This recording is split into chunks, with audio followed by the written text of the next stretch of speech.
Vou convidar aqui à frente nosso missionário Wellington. Ele representa a nossa querida Junta de Missões Nacionais. Ele vai apresentar a Alessandra com os detalhes de um esposo e o seu segurança, o Francisco, né? Ele vai poder ministrar a palavra. Como nós já anunciamos, missionário Wellington, além de ser nosso missionário através da Junta de Missões Nacionais, ele representa aqui o Ministério da Cristolândia, que a igreja ama vocês, ama esse trabalho no Brasil inteiro, e nós queremos ouvir a voz de Deus através da sua vida. Tá bom? Vamos orar de novo? Vamos impor as mãos sobre a vida do servo do Senhor. Nós entregamos a Deus a vida do irmão Wellington, nosso missionário, e pedimos que de novo, Senhor, ele seja a tua boca para falar da tua palavra, em nome e para a glória de Jesus. Amém, Senhor. Amém. Boa noite, amada igreja. A graça e a paz de Cristo. Amém? Que alegria estar com os irmãos essa noite para poder compartilhar um pouco mais da obra do Senhor e daquilo que Deus vem fazendo no Ministério Cristolândia. Ministério esse que, sem dúvida nenhuma, nasceu no coração de Deus. Mas o Senhor, pela sua infinita misericórdia, usou homens para que esse projeto fosse concretizado. O pastor Fernando Brandão já esteve aqui, né, pastor? Homem abençoado.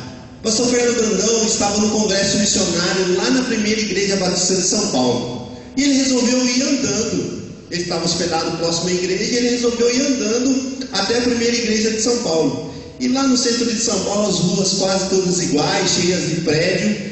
E ele estava em direção à igreja e ele se perdeu ali no centro de São Paulo. Quando de repente ele se deparou com a Cracolândia de São Paulo. Em seu testemunho ele fala que seu coração se encheu de medo, de assombro, começou a lembrar da sua família e começou a orar a Deus, pedindo misericórdia. E ele fala que Deus nunca respondeu tão rápido a sua oração como naquele dia. E Deus falou ao seu coração: olhe em sua volta, vê de quem que eu tenho que ter misericórdia. De você ou dessas pessoas que estão sedentas, precisando ouvir do amor de Deus? E ali o Senhor colocou no seu coração de abrir uma igreja dentro da Cracolândia de São Paulo, uma igreja contextualizada para aquelas pessoas que estavam ali no mundo das drogas, do crack. E assim se iniciou o Ministério Cristolândia. Ministério esse que já temos no Rio de Janeiro, BH, Brasília, Espírito Santo, Recife,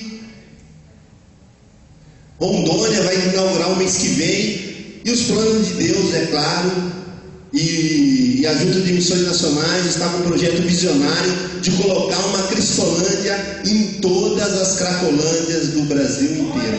Amém, igreja?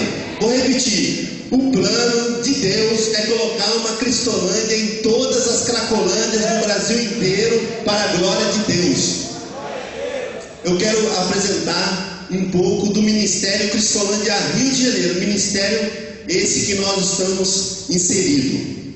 Pode passar a primeira foto. Essa daí é a Cracolândia no Rio de Janeiro. Essa foto foi tirada ali perto da Avenida Brasil aqui. E aliás, quando nós estávamos vindo à igreja, nós podemos visualizar muitas pessoas ali em situação de rua. Pode passar a próxima foto. Olha o contraste. Ali é na Avenida Brasil. Essa foto foi tirada ali embaixo do viaduto na Avenida Brasil.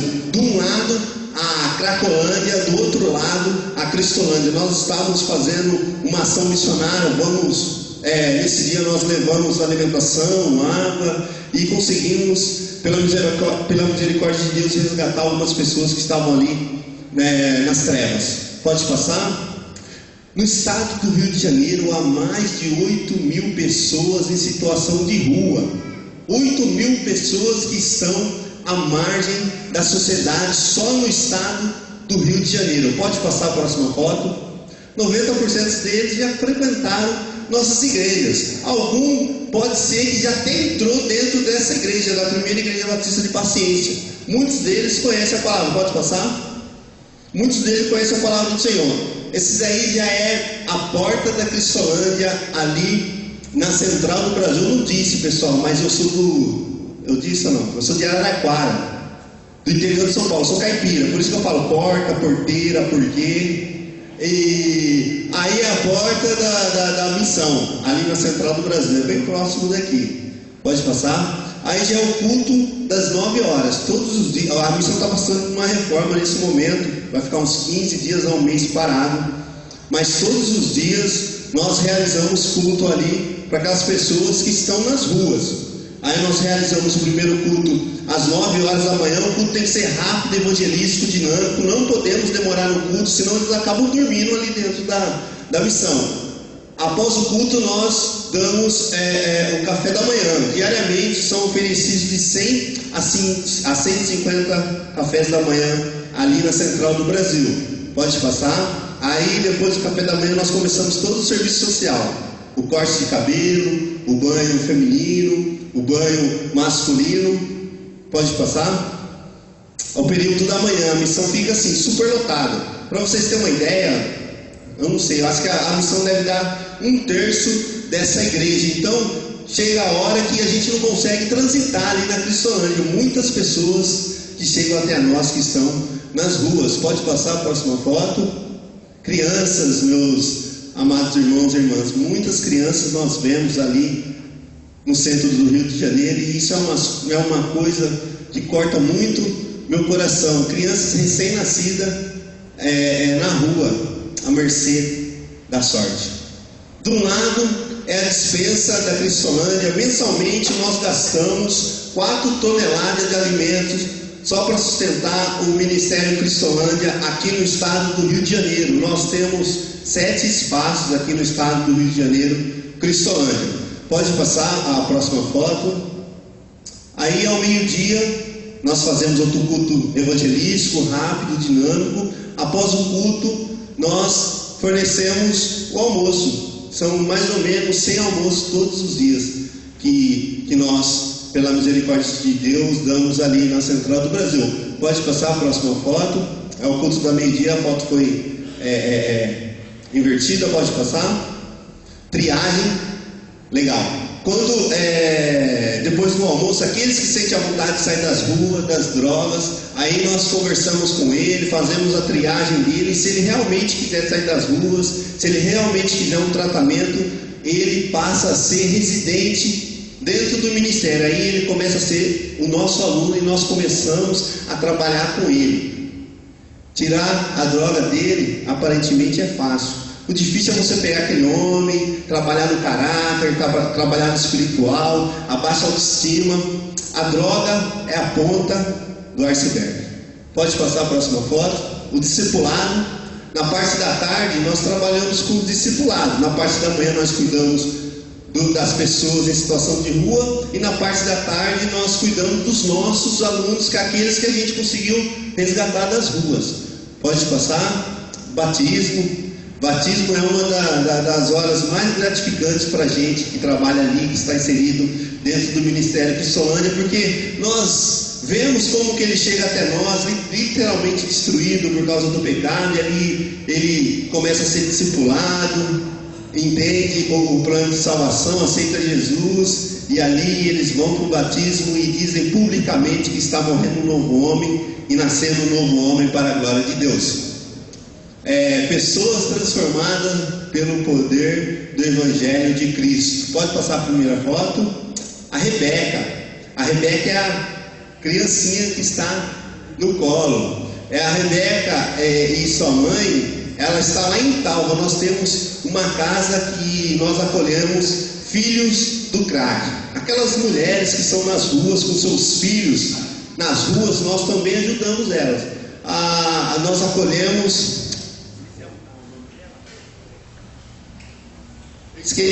Me perdoe, eu esqueci o nome da mãe da Rebeca. Nós acolhemos ela ainda estava grávida, daí ela teve a Rebeca e ela está sendo cuidada pelo Ministério Cristolândia lá em Talva. Pode passar a próxima foto. O Juninho. Essa foto foi tirada lá na porta da Cristolândia, lá em São Paulo. O Juninho chegou até nós e esse é o novo Juninho transformado pela misericórdia de Deus. Vai passando aos poucos. Esse é o Francisco. Francisco chegou a nós assim. literalmente destruído por causa do pecado. Ninguém dava nada para Francisco. Muitas vezes as pessoas julgavam Francisco e falavam que ele não tinha mais jeito. Mas Jesus entrou na vida do Francisco e transformou Francisco. Vem cá, Francisco. Esse é o novo Francisco, transformado e liberto pelo poder do Evangelho de Cristo. Graça e paz, igreja. É isso que Deus faz, né? Nas nossas vidas. Eu passei 15 anos nas ruas, 15 anos comendo lixo, 15 anos no crack. E Jesus, Ele salvou a minha vida. Fui saqueado mais de 5 vezes ali na rua. Dormia no papelão, sem coberta. E também vivi minha vida todinha no homossexualismo. Eu cresci no homossexualismo. Eu cresci aprendendo. O pessoal falava que era normal isso aí, né? Que Deus que quis que você nasceu assim, vai ser assim, porque foi Deus que quis. Eu entendi isso, eu cresci assim, com isso na minha mente. Mas eu cheguei em São Paulo e coloquei silicone no corpo e virei um travesti, fui fazer programas. E durante um programa eu tirei o primeiro trago do crack. E a partir daí, nesse dia, eu me tornei um viciado, um dependente químico, e fui morar na rua. Passei 15 anos, durante esses 15 anos eu sofri. Fui esfaqueado, fui chutado, e eu não tinha expectativa de vida. A minha vida para mim era aquela. Minha vida acabou ali. Eu não tinha sonhos, estava esperando só a morte chegar. Mas não foi a morte que chegou. Chegou os amarelinhos para me convidar ali para tomar um café da manhã. Eu estava muito drogado nesse dia. E nesse dia eu não fui, mas quando eu dormi, uns 4 dias depois eu lembrei desse convite. E lembrei desse convite da Cristolândia e eu fui. Quando eu cheguei lá, as pessoas me abraçaram. Eu nunca na minha vida eu tinha recebido um abraço daquele. Eu sujo 3 meses sem tomar um banho, e aquelas pessoas me deram amor, me deram um banho, me deram uma roupa limpa. Você estava lá naquele dia, e a partir daquele momento minha vida nunca mais foi a mesma.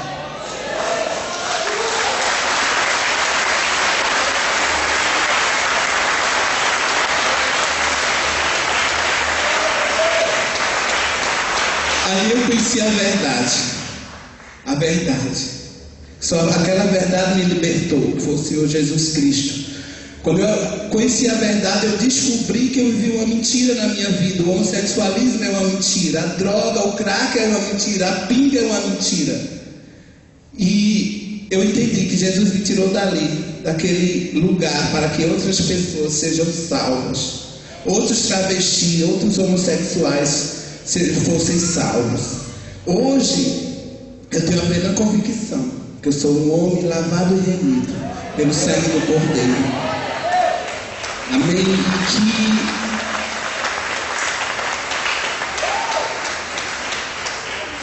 Quem de vocês já orou pelo homossexual, pelo drogado, pelo mendigo? Alguém já orou? Eu sou a resposta da sua oração. Deus abençoe vocês. Da honra e toda a glória seja dada ao nosso Senhor Jesus Cristo. Passa a próxima foto. A Rafael, o Tiago é pai na fé do Rafael. Ele estava no dia lá na igreja 7 de abril, quando o Rafael chegou, travestido de mulher. Ele fala no seu testemunho que ele ficou 33 anos no homossexualismo e 5 anos nas ruas e nas drogas. Mas aí Jesus entrou na vida do Rafael, e hoje o Rafael é um novo homem para a glória de Deus. E ali do lado foi o batismo do Rafael.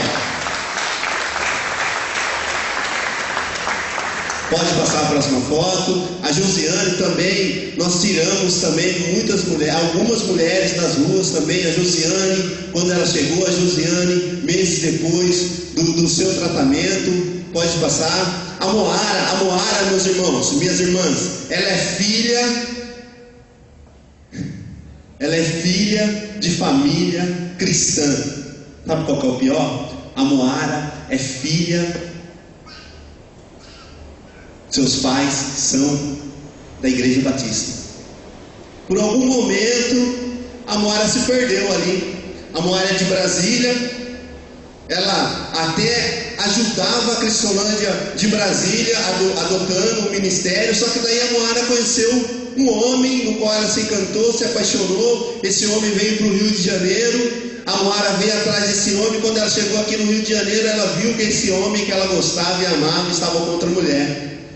A Moara se perdeu aí nas ruas do centro do Rio de Janeiro, se acabou, mas Jesus entrou na vida da Moara e transformou a Moara, e hoje a Moara está sendo cuidada lá em Campos pela Cristolândia Feminina. Pode passar? Fabiano chegou a nós assim, por causa do serviço social. Se você encontrasse o Fabiano hoje na sua frente, com certeza você ia cortar a volta do Fabiano, porque quando nós vemos uma pessoa dessa maneira, ela nos traz um certo medo. Muitas vezes nós pensamos que essas pessoas não têm mais jeito, né? Só que daí nós esquecemos que Jesus Cristo também veio para essas pessoas. Fabiano foi evangelizado, ele entendeu o plano de salvação, aceitou a Jesus, e havia um novo Fabiano, do lado direito sendo batizado, do lado esquerdo do Fabiano restaurado. Pode passar? O Fabiano, lembra que o Fabiano chegou para cortar o cabelo? Fabiano hoje ajuda o Ministério do Cristolândia também, cortando o cabelo daquelas pessoas que um dia ele convivia. Pode passar? E hoje o Fabiano entra nas Cracolândias do Rio de Janeiro pregando do amor de Cristo, falando que Jesus salva, Jesus liberta, Jesus restaura, falando que Jesus tira o homem do pecado e coloca na sua maravilhosa luz para glorificar, exaltar e honrar o nome de Deus. Esse é o poder transformador do Evangelho de nosso Senhor Jesus Cristo. E a missão continua. Meus amados irmãos e irmãs, para não ficar só nas minhas palavras, eu quero compartilhar um texto da palavra do Senhor, bem rapidamente, em Atos 3.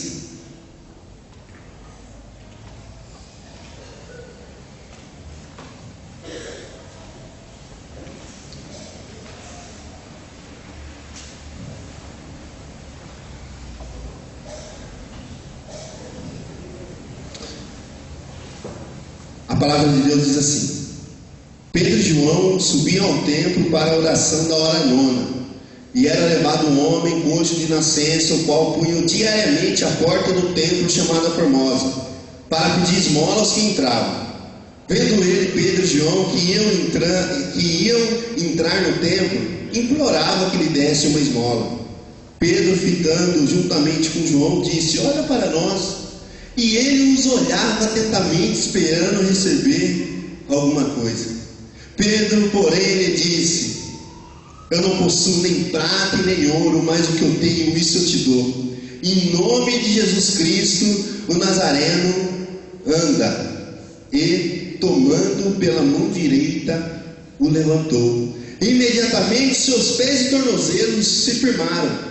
De um salto se pôs em pé, passou a andar e entrou com eles no templo, saltando e louvando a Deus. Viu todo o povo andar e a louvar a Deus, e reconheceram ser ele o mesmo que esmolava sentado à porta formosa do templo, e se encheram de admiração e assombro por isso que lhe acontecera. Vamos orar. Senhor, muito obrigado porque o Senhor é um Deus bondoso, um Deus misericordioso. Muito obrigado porque o Senhor já falou aos nossos corações, ó Pai, através dos louvores, através das orações, ó Deus. Continue falando aos nossos corações. Fica conosco, ó Pai, nos abençoando, nos moldando e nos mostrando aquilo que o Senhor quer conosco. No nome de Jesus que eu oro. Amém. Pedro e João foram dois discípulos de Cristo. Eles caminharam com Cristo no seu ministério terreno. Eles viram Cristo fazer milagres. Eles viram Cristo fazer cegos enxergarem, mudos falarem. Eles viram Cristo ressuscitar mortos. Eles viram Cristo fazer muitas coisas, tirar aqueles homens que estavam presos por legiões de demônios e colocar ele como missionário. Eles viram também Cristo ser morto, crucificado, mas também viam Cristo ser ressuscitado. Pedro e João iam em direção ao templo, na hora nona, a Bíblia fala, mas nos dias atuais, eram as 3 horas da tarde. Eles foram caminhando ao templo e de longe eles vêem um homem, eles vêem um coxo, um mendigo que todos os dias era colocado à porta do templo para pedir esmola. E de longe, aquele mendigo que só sabia fazer aquilo da sua vida, a sua vida inteira ele esmolava para sobreviver. E quando ele viu Pedro indo em sua direção, ele estava esperando receber alguma coisa. Com certeza ele estava esperando receber uma esmola ou algo para comer, ou alguma coisa parecida, mas o que Deus tinha preparado na vida daquele homem era muito mais do que ele podia imaginar, muito mais do que ele podia crer. Deus tinha preparado a cura para aquele homem. E naquele momento Pedro se prostra na frente daquele homem, Pedro e João se prostram na frente daquele homem e fala: olha só, eu não tenho ouro, eu não tenho prata, mas o que eu tenho, isso eu te dou. Em nome de Jesus Cristo, levanta e anda. Meus amados irmãos, sabe o que me chama mais atenção nessa passagem? É o versículo 7. E tomando pela mão direita o levantou. Imediatamente seus pés e tornozelos se firmaram. Pedro e João pregou para aquele homem que estava na situação de miséria durante sua vida inteira. Mas além de pregar, Pedro e João estendeu a mão para aquele homem e ajudou ele a se levantar daquela miséria que ele se encontrava. Sabe o que eu vejo nessa passagem? Que esse tem que ser o papel da igreja. O papel da igreja tem que pregar. O papel da igreja tem que ser de anunciar o evangelho, de pregar a palavra, mas também estender a mão para aquelas pessoas que estão à margem da sociedade. Porque se eu e você não irmos, não sairmos e pregar o evangelho para aquelas pessoas, quem irá pregar? Meu Deus, sabe para que nós fomos salvos? Simplesmente por uma coisa só: para salvar outras pessoas. Às vezes nós esquecemos daquilo para que o Senhor nos chamou. Cristãos, meus amados irmãos, significa simplesmente pequenos cristos. Agora, se nós olharmos a vida de Cristo, nós vamos ver um Cristo que andava entre os publicanos, nós vamos ver um Cristo que andava entre os pecadores, entre as prostitutas, e às vezes nós falamos que nós somos cristãos, pequenos cristos, e não fazemos aquilo que Cristo fez. Meus amados irmãos e irmãs, ide por todo mundo e pregar o evangelho a toda a criatura. Quando Jesus compactou os 10 mandamentos em 2, amar a Deus sobre todas as coisas e ao seu próximo como a ti mesmo. Essa palavra próximo, às vezes nós não entendemos, porque nós pensamos que o próximo é aquela pessoa que está ali no nosso convívio, dentro da nossa casa, dentro da nossa faculdade, dentro do nosso trabalho. Meus amados irmãos e irmãs, o próximo sabe quem é? É aquele homem que está exatamente nesse momento dentro de um bar se alcoolizando. Meus amados irmãos e irmãs, o nosso próximo é aquela mulher que está lá no prostíbulo vendendo seu corpo para ganhar o dinheiro. Meus irmãos e irmãs, o nosso próximo é aquele homem que está lá na Avenida Brasil se drogando porque não conhece Jesus. Sabe por que ele não conhece Jesus? Porque a igreja não sai para evangelizar e proclamar o reino da salvação. Meus amados irmãos e irmãs, eu um dia também estive na porta do templo pedindo esmola. Eu vim de uma família literalmente católica. Minha mãe me batizou, eu ainda criança, dentro da igreja católica. Fiz a primeira comunhão, fiz crisma, fui líder de jovem dentro da igreja católica. Sempre gostei de estudar. Aos meus 15 anos eu fiz a prova no Senai. Na época era 17 pessoas por vaga. Passei, fui estudando. Com 17 anos eu saio preparado para o mercado de trabalho. Meses depois eu encontro o meu primeiro emprego numa multinacional lá em Araraquara e comecei a ganhar meu dinheiro. Comecei a comprar minhas coisas que eu sempre quis comprar. Minha mãe nunca exigiu nada de mim. Com menos de 1 ano de emprego eu já tinha tirado minha carteira de carro, de moto. Meses depois eu financei uma moto no meu nome. Então eu ia caminhando conforme o mundo. Eu achava que eu era feliz. Com 2 anos de emprego eu já tinha financiado um apartamento no meu nome. Então eu tinha tudo que um jovem da minha idade queria ter. Eu tinha um bom emprego, eu tinha um bom salário, eu tinha um veículo para mim se locomover, eu tinha um apartamento. Mas daí eu comecei a gostar cada vez mais do mundo, cada vez mais eu comecei a sair, cada vez mais eu comecei a gostar das coisas do mundo. Eu queria ser igual aqueles meus amigos da época, eu queria fumar um cigarro, que eu achava que não ia pegar nada. Comecei cada vez mais a beber álcool. E numa dessas saídas me apresentaram a maconha, com aquela propaganda maravilhosa: use isso daqui vai te deixar tranquilo, não vai fazer nada com você. Eu usei. No início era só no final de semana. Quando eu fui ver, eu tinha trazido para o meio de semana.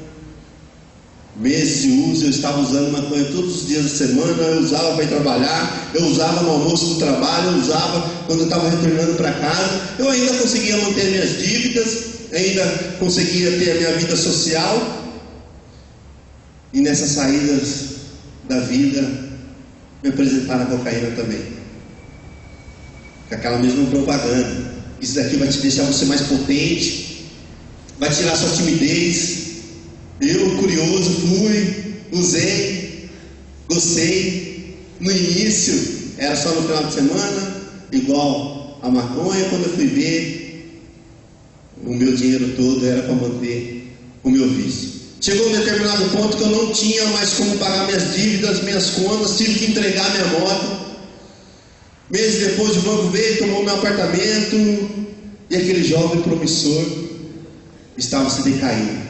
A minha família já tinha começado a me olhar de outra forma, aqueles amigos já estavam começando a me afastar, e cada vez mais eu me afundando no mundo da química, e cada vez mais eu me afundando no mundo das drogas. Comecei a ter depressão, a achar que eu nunca mais iria conseguir ter minhas coisas, porque eu tinha conquistado algumas coisas, em pouco tempo eu tinha perdido, e cada vez mais o inimigo começou a minar minha mente. Meus amados irmãos e irmãs, eu, numa noite, eu por si só fui atrás do crack. Eu precisava de algo mais potente para aliviar minha dor naquele momento. A cocaína já não fazia aquele efeito que fazia no início. E na noite que eu conheci o crack, eu estava com um pouco mais de R$600 no bolso. Nessa mesma noite, eu não tinha dinheiro para retornar para minha casa. Eu já não conseguia mais manter o meu vício. Minha família toda já tinha virado as costas para mim, porque o que acontece muitas vezes é que a família não sabe lidar com aquela situação. Muitas vezes a família fica com vergonha de ter um ente querido nas drogas, mas se você ajudar aquela pessoa que você conhece no início que ela está iniciando o uso da droga, será muito mais fácil ela se recuperar quando ela estiver nas ruas, do que quando ela estiver nas ruas. E numa noite eu me droguei muito, não tive coragem, disposição para ir trabalhar. No dia seguinte fui no hospital, fui no clínico geral, tinha plano médico. Cheguei para o doutor, falei que eu estava sentindo uma dor no peito. Na verdade não estava sentindo nada, eu precisava só de um atestado para apresentar na empresa. Ele falou: não, vou te dar um atestado, mas vamos tirar um raio-x do seu peito para ver que realmente você tem. E ele tirou esse raio-x. Minutos depois ele voltou no consultório e falou: Wellington, eu acho que eu salvei a sua vida. Eu sem entender nada, falei: como assim, doutor? O senhor salvou a minha vida? Ele falou: você tem um nódulo dentro de você, eu não sei dizer o que é, mas eu vou te encaminhar para o especialista e ele vai constatar o que realmente você tem dentro de você. Eu saí daquele consultório ansiado, abalado, mas dependente do crack. Eu não conseguia mais viver sem aquela droga. Procurei os especialistas, o pneumologista, fiz uma tomografia e foi constatado um câncer no meu pulmão esquerdo. Era um nódulo, uma carne crescida de 10 por 15 centímetros. A família ficou sem chão, eu não sabia mais o que fazer comigo. Marquei o dia da cirurgia, passei no anestesista geral, e ali no anestesista ele me fez uma série de perguntas, uma entrevista, para ver que anestesia ele ia me receituar, e eu lembro que teve 3 perguntas que ficou gravado na minha mente. Ele perguntou se eu fumava cigarro, eu menti, eu falei que não. Ele perguntou se eu bebia álcool, eu falei que às vezes, mas não muito. Ele perguntou se eu usava algum tipo de droga, eu falei que eu não usava nenhum tipo de droga. Meus amados irmãos e irmãs, eu queria dar um fim na minha vida. E na noite que antecedeu a minha cirurgia, eu me droguei muito, nesse intuito de acabar com a minha vida. Ao retornar para minha casa, minha mãe, ao me ver naquela situação, não queria me deixar eu me operar horas antes da cirurgia. Eu teimoso fui, fiz a cirurgia deu tudo certo, foi um livramento de Deus. Hoje eu vejo como um livramento de Deus, mas eu não entendi o que era livramento de Deus. No meu pós-cirúrgico, minha mãe foi me visitar e mãe conhece o filho de longe, e ela viu que o meu olho esquerdo estava menor que o direito. Perguntou para mim por que o olho estava menor que o outro, eu não soube responder. Eu falei que tinha sido alguma reação dos remédios. Meus irmãos, na semana que eu saí daquele hospital com o peito cheio de pontos, eu fui atrás do crack. Eu não conseguia mais viver sem aquela droga. Me recuperei pela misericórdia de Deus, que eu tomava remédios muito fortes. O tumor era benigno e voltei a trabalhar. No mês seguinte a empresa me mandou embora. Eu lembro que eu acabei com a cerca em menos de 15 dias. Aí eu comecei a tirar as coisas de dentro de casa. Eu comecei com os pequenos furtos, DVD. As minhas coisas já tinham acabado com tudo. Aí eu comecei a tirar DVD, comecei a tirar as coisas da minha mãe, televisão. Chegou um dia que eu saí com a geladeira de casa com um traficante para trocar por crack. Minha mãe, em ato de desespero, não sabia mais o que fazer comigo, preferiu sair de dentro da sua própria casa e me deixou morando sozinho dentro de casa.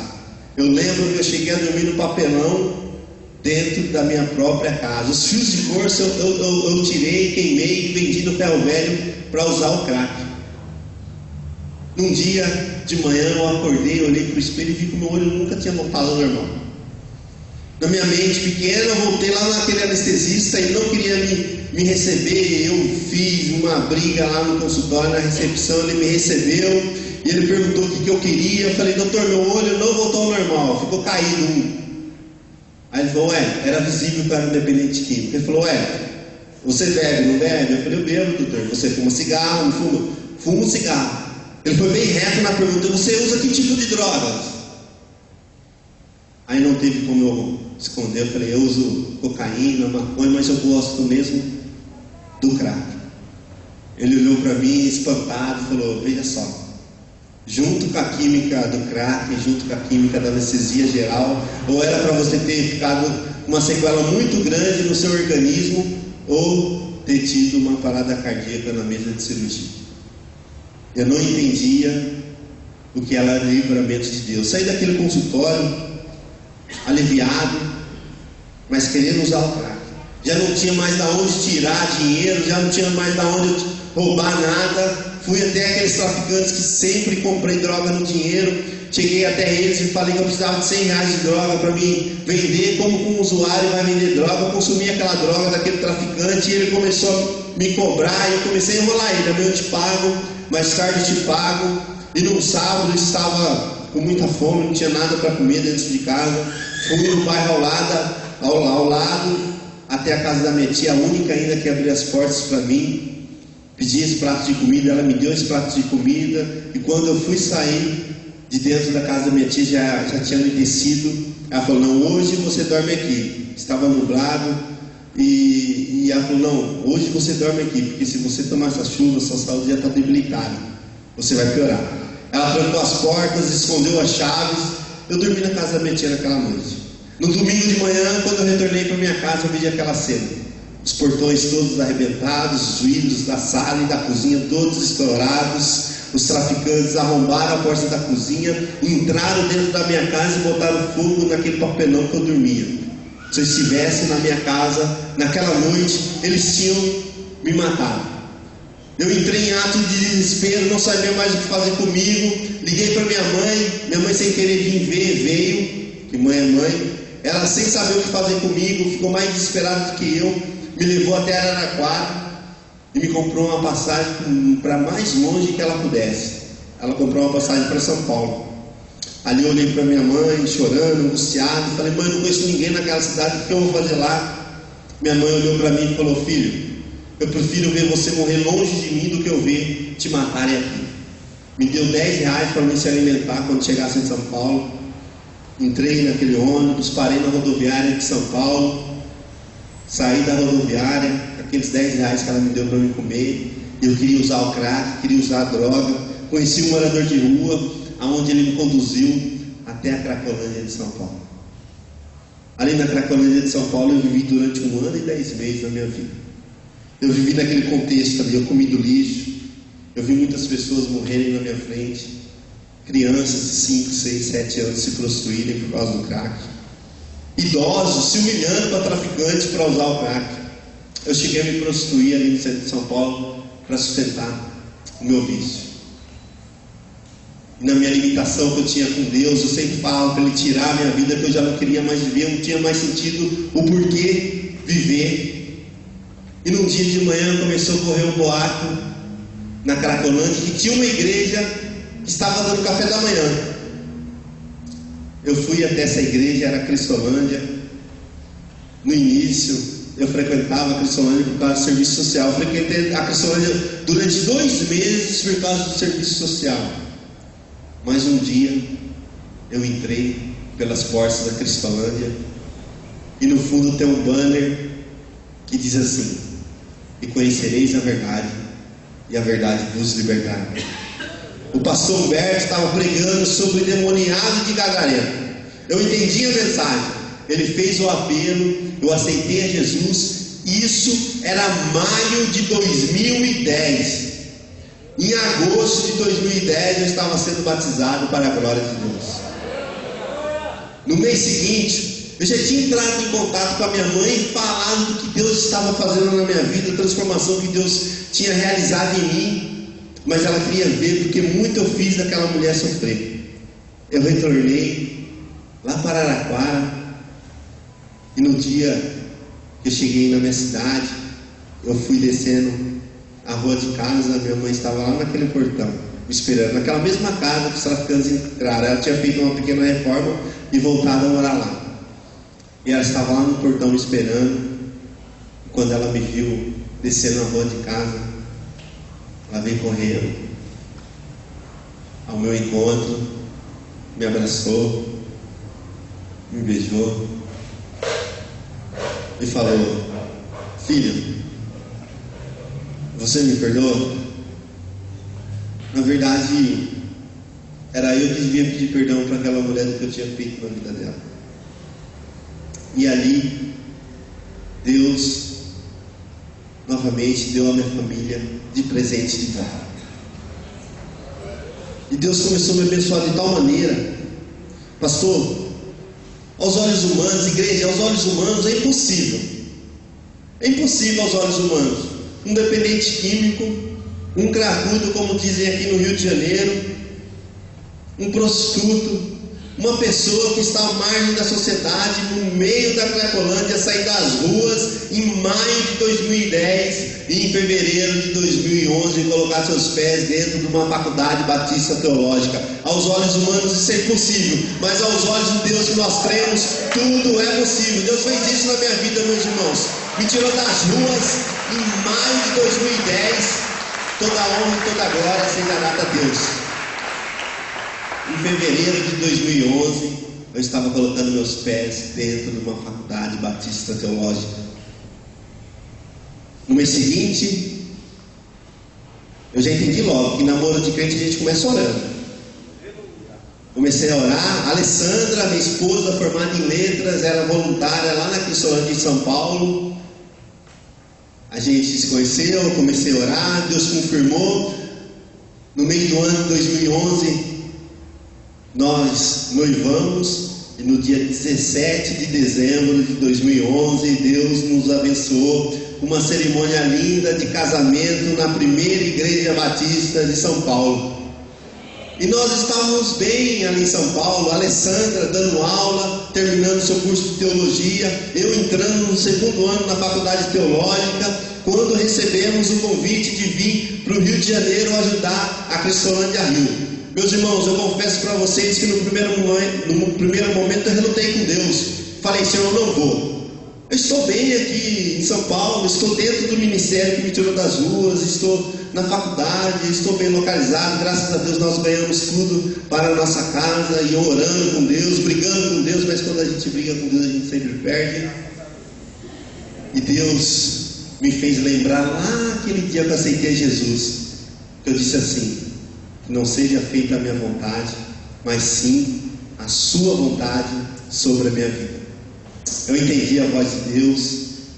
Nós viemos para o Rio de Janeiro e hoje estamos muito felizes aqui no estado do Rio de Janeiro, podendo cooperar um pouco mais com a obra do Senhor aqui no estado do Rio de Janeiro. Hoje nós estamos novamente no segundo ano no seminário, só que agora estou fazendo graduação e missões lá no Centro Integrado de Educação e Missões, no CIEM. E Deus fez isso na minha vida, meus irmãos. Me tirou das trevas, me tirou das drogas, me tirou das ruas e colocou na sua maravilhosa luz para glorificar, exaltar e honrar o teu santo nome.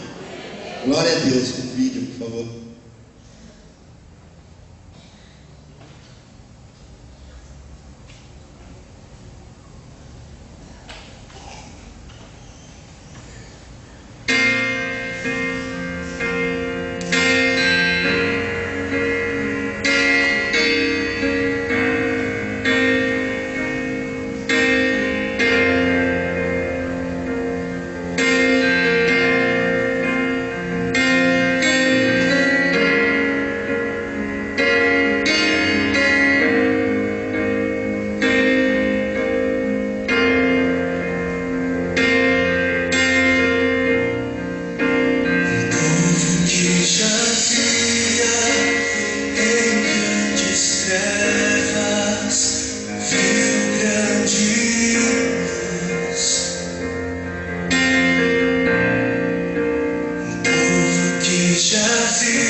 Queridos, o que nós vamos fazer diante de tudo isso?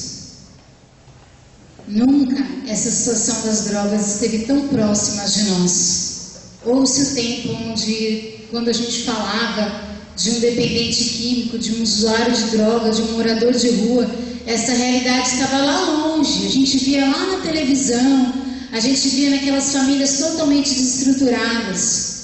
Nos últimos anos, nós, como Igreja do Senhor, temos enfrentado essa realidade dentro das nossas próprias igrejas. Quantos aqui conhecem um usuário de drogas? Levante uma de suas mãos. Meu Deus, creio que quase todos. E essa realidade, ela não vai se inverter enquanto todos nós não nos posicionarmos. Conversávamos ainda antes do culto, do período do culto com o Tiago, que nós, como Igreja do Senhor, declaramos com a nossa boca que não temos nada a ver com essa história. Não porque não é na minha família, não porque não é na frente da minha casa, não porque não é o meu filho.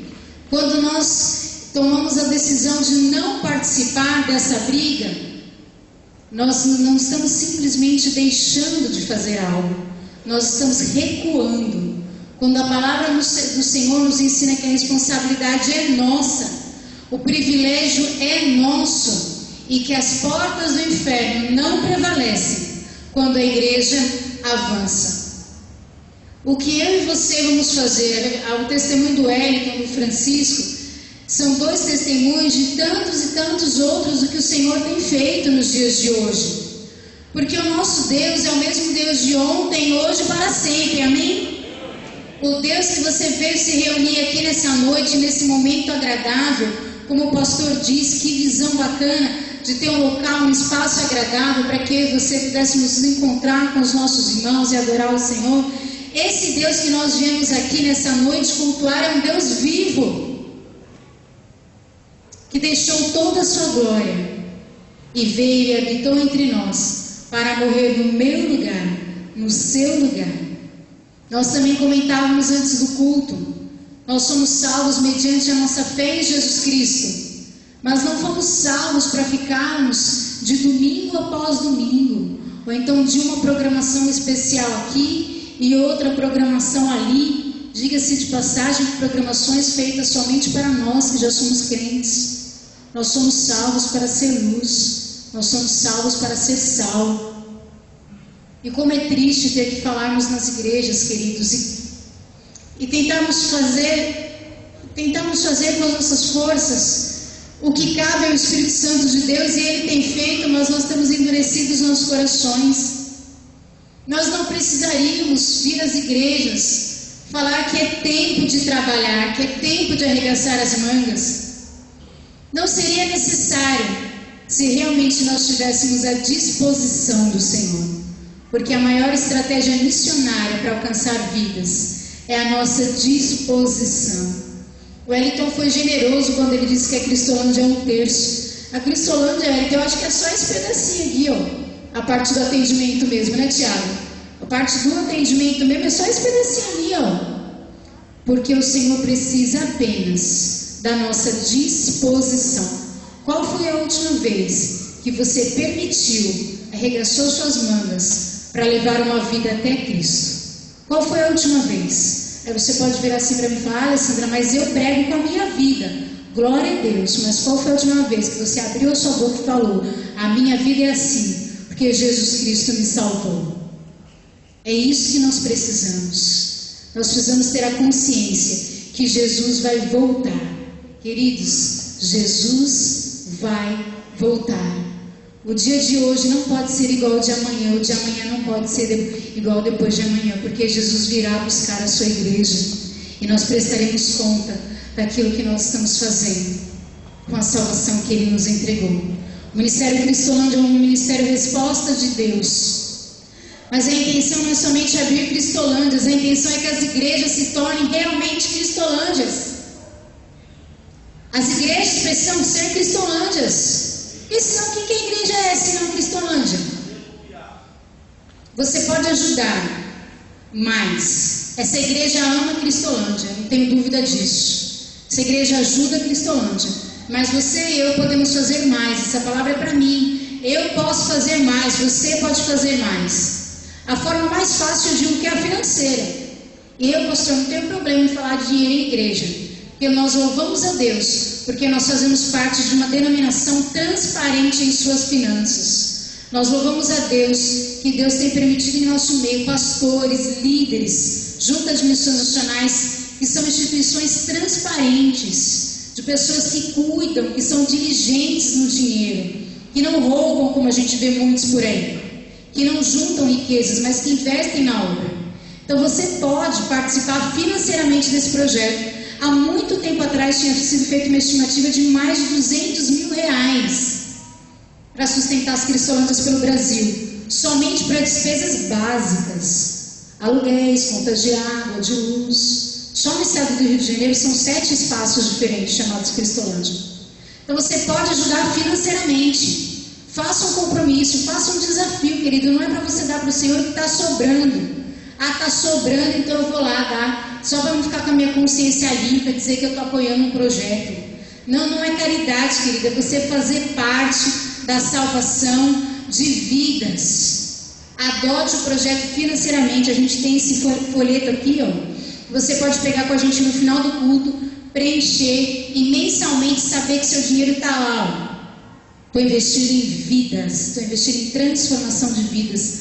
Adote o projeto que é seu. O projeto Cristolândia não é da junta. A junta somos nós. O projeto Cristolândia é a família que o Senhor tem levantado para cuidar dessas pessoas. Você pode e deve orar por esse projeto. Nós precisamos de pessoas segurando as cordas. Hoje você vai dizer, até domingo que vem, o irmão que está do seu lado, provavelmente, se você não puder, vem de quarta, que até eu iria se pudesse. Esse negócio de batalha espiritual. E você sabe que provavelmente você vai encontrar o seu irmão aqui domingo que vem. Lá não. Cada dia que passa é uma grande batalha. Querido, amanhã eu quero te ver aí.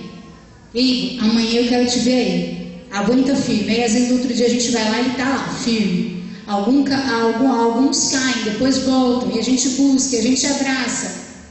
Então você precisa orar por esses meninos, pelos nossos alunos, orar pelos missionários, por toda a liderança. Assuma um compromisso de oração de orar todos os dias, quando você for dobrar o seu joelho, para orar pela sua família, porque nós estamos em guerra.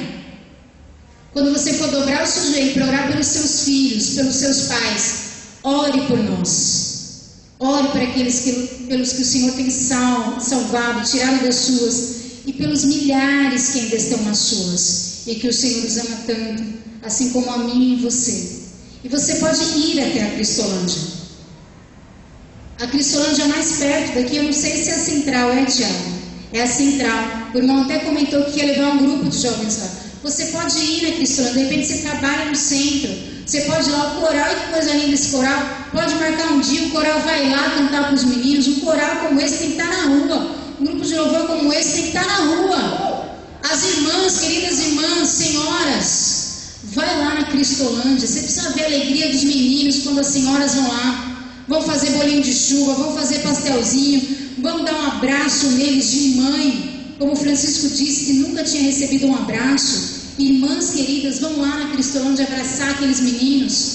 Irmãos, estar lá com eles, orando, lendo a Bíblia, discipulando. Você pode fazer mais. Participe, não fique fora daquilo que o Senhor tem feito. Não deixe passar mais uma semana sem pregar de Jesus para alguém, sem fazer a diferença, sem viver a vida que Deus quer que você viva. Eu quero orar nesse momento. Tem esse DVD aqui, eu esqueci. Esse DVD é no início do projeto, também está aqui com a gente, se você quiser estar abençoando o projeto através desse DVD, tá bom? Ele tem o culto, do primeiro culto Cristolândia, ele tem testemunho de libertação dos líderes da Cristolândia, que é o pastor Humberto Soraya, Eles são ex-usuários também de muito tempo atrás. Então você pode estar adquirindo esse DVD também e abençoando o projeto. Eu quero orar por você nesse momento. Você que conhece alguém, de repente está aí na sua família, alguém que você conhece que está envolvido às drogas e você mesmo já tinha perdido as esperanças. Eu quero dizer para você, não desista dessa pessoa. E se você quer orar por ela agora, que você levante do seu lugar e venha aqui na frente, que nós vamos orar. Você quer orar por um usuário de drogas que você conhece, porque você crê que Jesus transforma. Você pode levantar do seu lugar e vir representar essa pessoa aqui na frente. E eu quero orar por você também, que quer orar sim ao Senhor nessa noite. Senhor, eu quero fazer mais. Eu não estou fazendo desafio para ir lá na Cristolândia, não. Pode ser que Deus te queira lá. Eu quero que você nesse momento, quero saber daqueles que estão orando assim, Senhor, eu quero fazer mais. Eu quero assumir um compromisso de oração. Eu quero orar por esse projeto. Eu quero ajudar financeiramente esse projeto. Eu quero participar desse projeto de alguma forma. Senhor, o que depender de mim, vidas serão salvas. Se você também quer fazer essa oração, você pode se colocar de pé. Você pode vir até aqui na frente. Porque nós vamos clamar nessa noite, queridos, que a nossa vida, que a minha vida, nunca mais seja a mesma. Não acho você que a gente sai de São Paulo e está fazendo grandes coisas aqui, porque a gente não está. Porque o que o Senhor fez na cruz por nós é infinitamente maior do que qualquer coisa que qualquer um de nós possamos fazer. Nós vamos clamar a Deus nessa noite. Se você sentir um desejo, mais do que um sentimento, mas uma decisão, você pode se juntar a nós. Senhor, nosso Deus, nosso Pai, nós queremos te agradecer pelo dia de hoje. E nós queremos te agradecer por este culto, ó Pai, que nós estamos prestando a Ti. Nós não somos merecedores, mas nós te agradecemos porque o Senhor olha para cada um de nós através da cruz, através de Jesus Cristo. Nós te agradecemos pelas Tuas misericórdias, motivos de não sermos consumidos. Nós te agradecemos porque um dia nós também estávamos presos na lama do pecado. O Senhor conhece cada um de nós e o Senhor sabe de onde nós somos tirados. Senhor, o que seria de nós nesta noite se não fosse o Senhor das nossas vidas? O que seria das nossas famílias se não fosse o Senhor das nossas vidas? Senhor, nos perdoa, Pai, por tantas e tantas oportunidades que perdemos de Te servir, de proclamar o Teu Evangelho àqueles que tanto necessitam, como um dia nós também necessitamos. Nos perdoa, Pai, porque tantas vezes o Senhor coloca pessoas no nosso caminho que estão indo em direção ao inferno, e nós, por tantos motivos, por tantas desculpas, não abrimos a nossa boca para falarmos que Jesus Cristo é o caminho de volta a Ti, ó Pai. Nos perdoa, Pai, muda as nossas vidas, tira de nós esse coração de pedra e nos dá um coração de carne, um coração igual ao Teu. Senhor, nos dá o Teu olhar, nos dá o Teu ouvir, ó Pai, que quando nós olharmos para as vidas que ainda não Te têm, nós possamos ter compaixão, nós possamos sofrer, nós possamos nos angustiar, ó Pai, por aqueles que ainda não Te conhecem. Que o nosso olhar nunca mais seja o mesmo, com os nossos amigos do trabalho, com os nossos vizinhos, com o padeiro, com os caixas de supermercado, com as pessoas que encontramos nos ônibus, no metrô, em todos os lugares. Que nós possamos ver cada pessoa como alguém que é alvo da Tua graça, e que o Senhor venha tirar de nós tudo que não Te agrada e nos dar desprendimento, ousadia, porque nós temos o Senhor nas nossas vidas e Tu és a cura, Pai. O Evangelho de Deus é poder para a salvação de todo aquele que crê. Que nós possamos pregar sim com as nossas vidas, mas que o Teu Espírito Santo venha usar as nossas vidas como instrumento vivo nas Tuas mãos, ó Pai. Eu quero Te pedir, ó Pai, que o Senhor venha dar vidas a cada um que está tomando essa decisão, ó Pai, mais uma vez nessa noite. Que muitas vidas possam ser salvas, libertas pelo poder que é no Teu Evangelho, através desta igreja ainda mais, ó Pai. E nesse momento, de forma especial, Espírito Santo de Deus, vá de encontro a todos que estão sendo lembrados nesse momento.